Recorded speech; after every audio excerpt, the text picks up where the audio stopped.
Pengetahuan,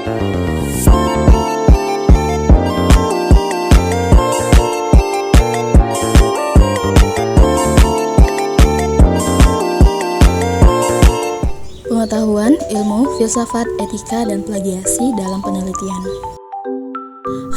Apa itu pengetahuan, ilmu, filsafat, etika, dan plagiasi dalam penelitian? Jadi yang pertama itu ada pengetahuan. Nah, pengetahuan adalah fakta, kebenaran, atau informasi yang diperoleh melalui pengalaman atau pembelajaran disebut posteriori, atau melalui introspeksi disebut priori. Nah, pengetahuan juga dapat didefinisikan yaitu penggabungan data dan informasi. Data adalah fakta mentah, sedangkan informasi adalah data yang dilihat berdasarkan sudut pandang tertentu. Jadi, pengetahuan adalah informasi yang bernilai relevan secara konseptual dan dapat dikerjakan. Nah, yang kedua itu ada ilmu. Jadi, ilmu adalah pengetahuan tentang suatu bidang yang disusun secara bersistem menurut metode tertentu yang dapat digunakan untuk menerangkan gejala tertentu di bidang. Jadi, ilmu diartikan sebagai suatu pengetahuan tentang suatu bidang yang disusun secara bersistem menurut metode-metode tertentu yang dapat digunakan untuk menerapkan gejala-gejala tertentu di bidang pengetahuan tersebut, seperti ilmu hukum, ilmu pendidikan, ilmu ekonomi, dan sebagainya.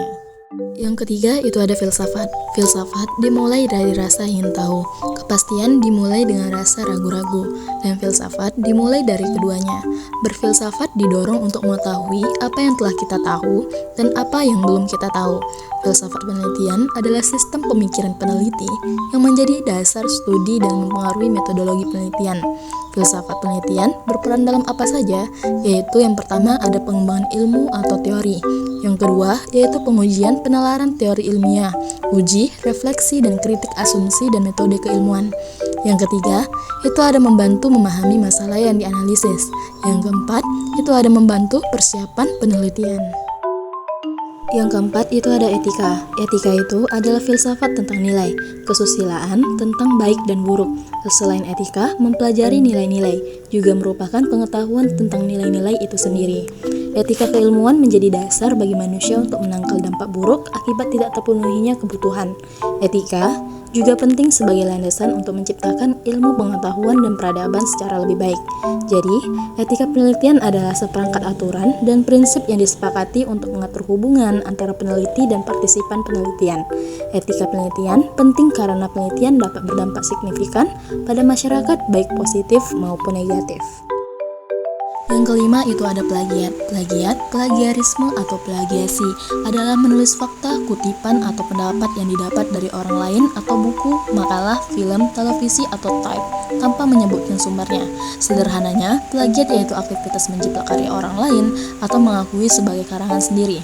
Plagiarisme dalam penelitian adalah tindakan mengambil karya ilmiah orang lain dan mengklaimnya sebagai karya sendiri, baik secara sengaja maupun tidak sengaja.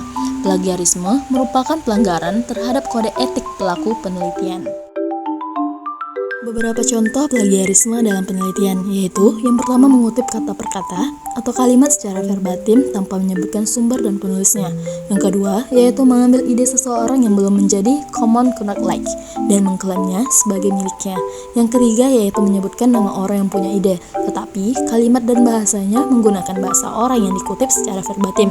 Yang keempat yaitu menyerahkan pekerjaan orang lain sebagai pekerjaan sendiri. Yang kelima, menyalin bagian teks besar dari suatu sumber tanpa mengutip sumber tersebut. Nah, yang keenam yaitu mengambil beberapa bagian dari berbagai sumber, menyatukannya, dan menyerahkan hasil karya tersebut sebagai milik sendiri. Jadi, plagiarisme dapat berdampak serius seperti mendapat nilai buruk dikeluarkan dari program studi atau universitas, merusak reputasi dan kredibilitas, menghambat kemajuan karir di masa depan. Untuk menghindari plagiarisme, Anda dapat melakukan parafrase, yaitu menggunakan susunan kalimat sendiri dari sumber asli dengan tetap mencantumkan citasinya.